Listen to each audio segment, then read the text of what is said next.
AOC. What? She's kind of fun in a silly but earnest, wrong but adorable way. She's like your daughter when she comes back from her first year at Brown, full of half-baked, half opinions, in need of some gentle, patient deprogramming. But people have to realize new faces doesn't mean new ideas. Drives me crazy. AOC has never introduced a fresh idea. More and more I'm seeing people on the right offering like some praise for her, like, oh, don't count out AOC. And she's a fighter because she seems to have some of the same base as Trump, people who want an outsider. Wake up, people. Wake up.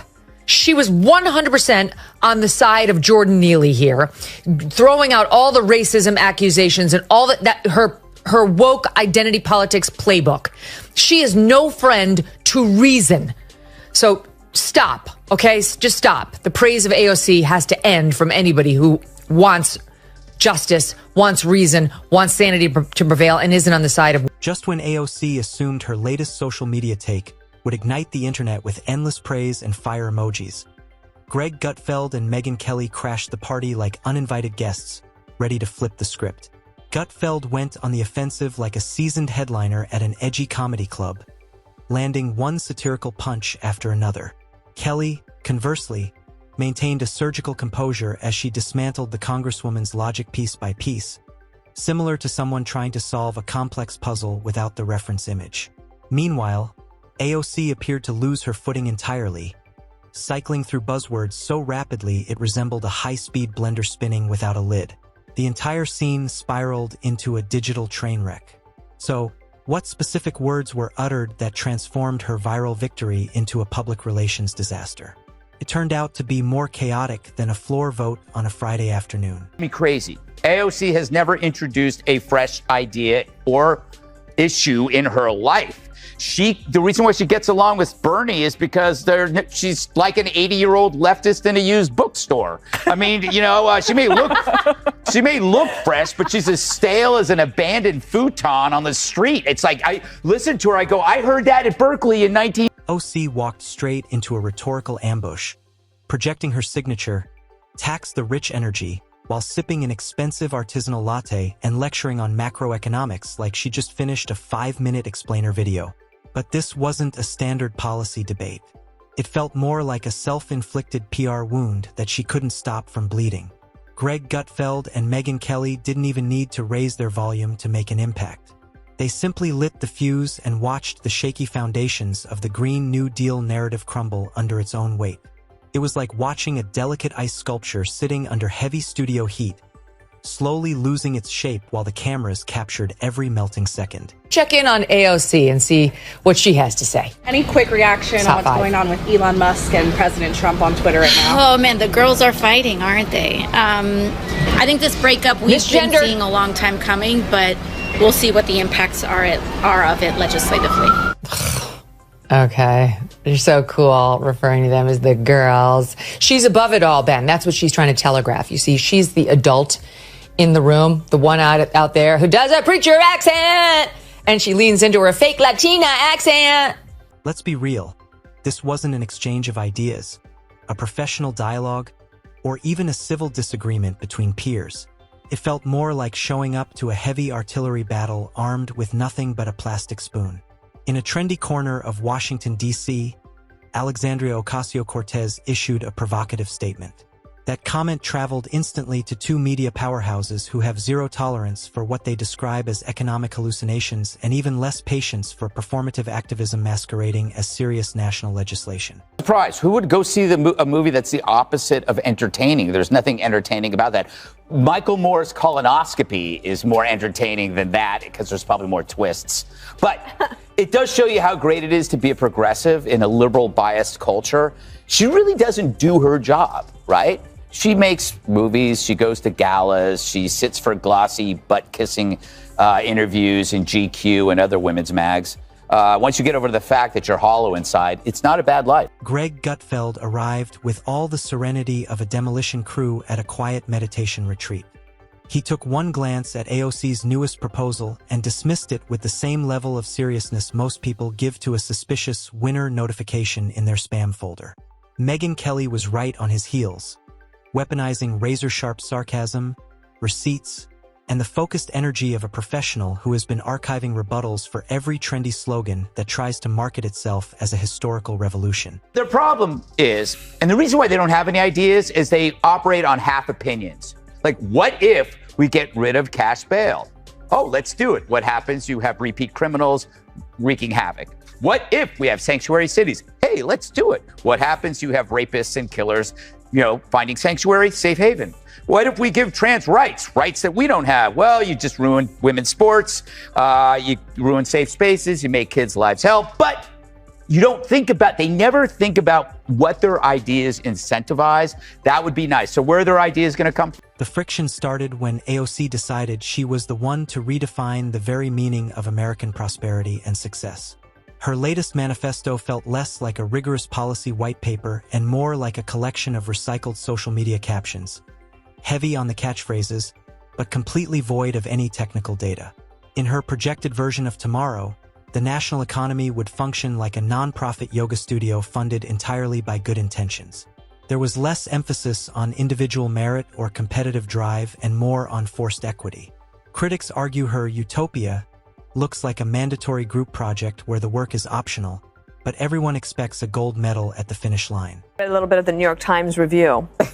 And Teo, he thinks that the hopelessness of the movie makes it a hard sell for people who would go see the movie and also for voters to change their minds about climate change. But they said for AOC that she offers the best on-screen antidote to despair because she's funny, a canny political strategy. But they don't like it if conservatives are funny. Yeah. Right? It's only that's helpful mean. there. Right? If a conservative is funny, that's mean. You're right. mean. Greg analyzed AOC's economic worldview the way a skeptic might investigate a suspicious sighting in the woods. He was more entertained than outraged. He seemed genuinely baffled by how someone could project such absolute certainty while remaining so detached from the struggles of the average taxpayer. His running gag was that AOC must live in a dimension where landlords accept positive vibes, as currency and inflation is just a conspiracy theory designed to ruin her brunch. Megyn Kelly chose a more calculated strategy. She didn't engage in a shouting match. She let the facts settle. Utilizing years of legal expertise and deep dive research, she remained unshakable. No theatrics, no screaming. Her rebuttal felt like a professional setting down their glasses, adjusting their posture, and systematically invalidating an argument bit by bit. The ultimate irony was that neither Gutfeld nor Kelly had to break a sweat.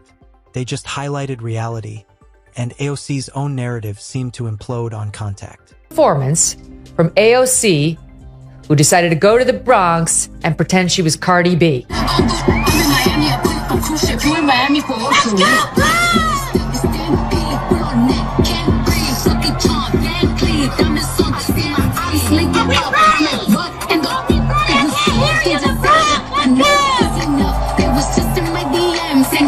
Are you ready to fight? Are you ready to take this borough back? Are you ready to win on state? You're not Cardi B. You're not Muhammad Ali. Consider her environmental framework the Green New Deal. Her fans call it courageous. Her opponents mockingly refer to it as a funeral for the American middle class. To them, it feels less like a functional law and more like a wish list scribbled on a napkin without a map. AOC discusses the total elimination of traditional energy while simultaneously promising a massive expansion of government-run healthcare and housing. Critics point out that she promises a paradise without ever explaining where the trillions of dollars will actually come from. They say it reads less like a blueprint and more like a neon motivational sign written in marker. Greg didn't require a deep lecture to make his point. He simply highlighted the glaring logistical holes and asked basic questions about how travel and power would function in a nation as vast as the U.S. Megyn Kelly followed with a grounded perspective, reminding the audience that global economies operate on engineering, resources, and arithmetic, not just feelings. Ultimately, their point was clear. Grand visions are worthless without a roadmap. Without one, even the most famous ideas end up like a storefront with nothing on the shelves. Yeah, this is the reason why you can't even compromise with temporary solutions. Because even if you give a temporary solution to a lefty, they're going to make it permanent. There's no such thing as temporary, with whether it was mail-in ballots, or it's the moratorium. You give them and they go, oh, yeah, sure, and we'll get back to normal. No, they won't. Moratorium, they don't even know what that means. And we don't actually, I have to say, we don't talk about her at all. We talk about the stories, and we're always very, very respectful. I think she's incredibly talented, but she hasn't lived enough to be that arrogant. Yet AOC persists in portraying high earners like mythical beasts guarding hordes of stolen treasure. As if the only barrier to a perfect world is a series of aggressive speeches and an army of new tax collectors. There is never a mention of global supply chains, national deficits, or the laws of physics. Just the unwavering dogma that taking from the wealthy is a universal cure-all. Greg was visibly fighting back laughter when she debuted yet another tax the rich scheme. It was clearly tailored for an audience that thinks the Laffer curve is a new ride at a theme park. His argument was simple. If massive tax rates solved societal problems, California would be a flawless utopia, not a state facing an exodus of businesses and a budget nightmare. In AOC's world, any disagreement isn't based on facts or math. It's always labeled as a personal attack on her identity. Because when your policy holds as much weight as a paper tent in a storm, blaming the weather is easier than admitting your design was flawed from the start. Last week before the inauguration, AOC saying, I'm not going to the inauguration because I don't support rapists. That is a defamatory statement. She didn't make clear that's opinion. She said it as though it were a matter of fact. It isn't. And I really think he should give some serious thought to suing her. She wasn't on the legislative floor. She was sitting in her apartment doing a little Instagram. You can't get away with that. A term like he's a rapist or he's committing potential treason in working with the Russians, like news organizations have just, and politicians for that matter, given up all the guardrails that Megyn Kelly refused to get distracted by AOC's practice deflections and identity-based pivots. She tore through those talking points with the efficiency of a high-end shredding machine. According to Kelly, AOC is far more concerned with maintaining her status as a global brand than learning the actual mechanics of how a bill becomes a law. This is the same representative who predicted a literal apocalypse in 12 years, posted viral dance videos, and claimed the climate was a byproduct of a specific economic system, all in the same week. Now she's back with a moral economy built on debt cancellation, identity audits, and a level of idealism that would clog a State Department hearing. Greg just sat back and enjoyed the show. If your solution to every crisis is just adding more layers of red tape, you aren't a leader. You're a director of a failed reality show. And yes, the cow controversy hasn't gone away. Greg joked about putting emissions filters on livestock. It sounds like a comedy bit until you realize her team might actually try to fund it. Kelly ended with a stinging question. Does AOC view the Constitution as a foundational guide or just a source for inspirational social media quotes? Her brand of politics feels less like governance and more like a personality test that has completely lost its way. Heard that AOC, among others, were arrested last night. She truly is an American hero. It was brutal, taken out in cuffs. Well, technically, her shirt had cuffs. Maybe French cuffs, as she did surrender without fighting. But if her pants had cuffs, she would have pretended to be in leg irons too. But real handcuffs, not so much. But that didn't stop her from pretending. And I hate it when people do this to me. When I ask people to put on handcuffs and they say, I'll just pretend I have them on. Greg categorized AOC's economic perspective as a piece of performance art with a trendy soundtrack. And honestly, that might be the most polite description available. Her methodology follows a predictable pattern. 1. Revive a historically disastrous idea. 2. Give it a stylish makeover for a younger demographic. 3. Claim victimhood the moment the math fails to add up. Megyn Kelly, with her sharp instincts, observed that AOC frequently uses intense emotion as a substitute for actual results. Passion without a plan is like putting a pet in charge of a nuclear reactor. Greg was equally blunt. He compared her political trajectory to a limited-time offer, loud, fashionable, and gone the second the customer realizes the product doesn't work. Watching her pitch multi-trillion-dollar programs with the bravado of an amateur auctioneer, he called it the most effective argument for term limits ever recorded. AOC claims to be the voice of the worker, but her ideas often feel like a rough draft for a drama club production. Kelly cut through the performance like a blade through wet paper. Real changemakers don't sell virtue while posing for high-fashion magazines. AOC talks about a revolution, sure, but only if it's curated for her grid, looks good in a filter, and is celebrated by her celebrity friends. Radical left, who's gone beyond all the identity issues. I mean, don't get me wrong. The person I'm going to show you is 100% wrapped in all of them, but like genuinely believes the Hitler fascist stuff, like is distraught because they really think Hitler just got reelected. Most of them were just pretending, but then there are the ones who genuinely believe it, like AOC. We are about to enter a political period that will have consequences for the rest of our lives. Donald Trump has talked about turning the military on U.S. citizens that he deems his domestic political enemies.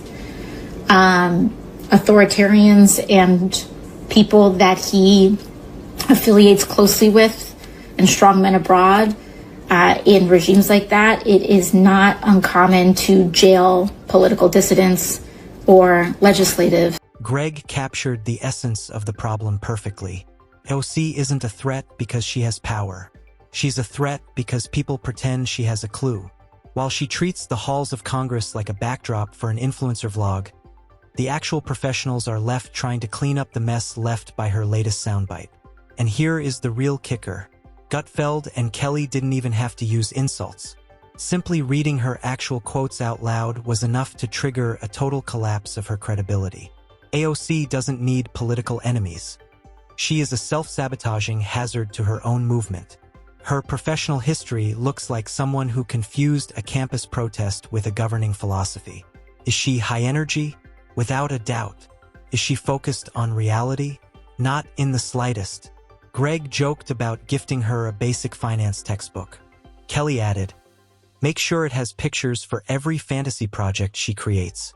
She seems to brainstorm national policy in the seconds between posting selfies and recording rants about how the system is rigged. Talking, there when I'm picturing AOC lecturing us about our hamburgers, how we can't have them anymore, and we can't have heat in our homes, we can't have SUVs, and we can't, now the left wants us, we have to get rid of our gas stoves. It's a no. And so, they are very punitive. They want to control the way we live, of course, from their own private jets and mansions, which are, they're gas guzzling and energy guzzling by the minute. And he's feeling it. But I think this one goes beyond just the squad. AOC's governing style is the equivalent of handing the controls of a commercial airliner to someone who only has a box of crayons and a vision board. She uses high-voltage buzzwords like a motivational speaker at a freshman orientation.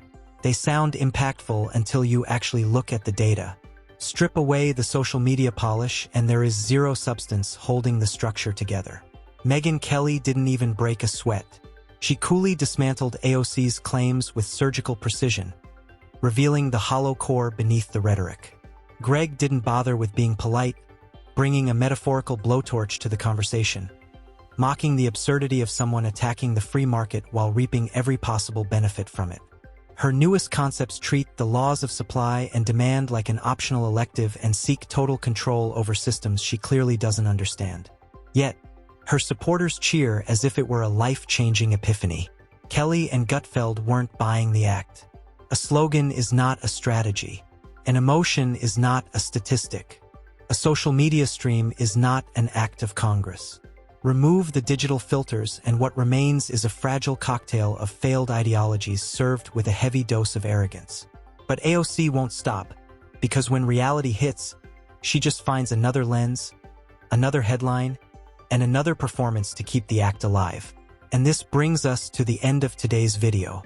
If you enjoyed it, then hit the like button and subscribe to this channel for more videos like this. Thanks for watching, and I'll see you in the next.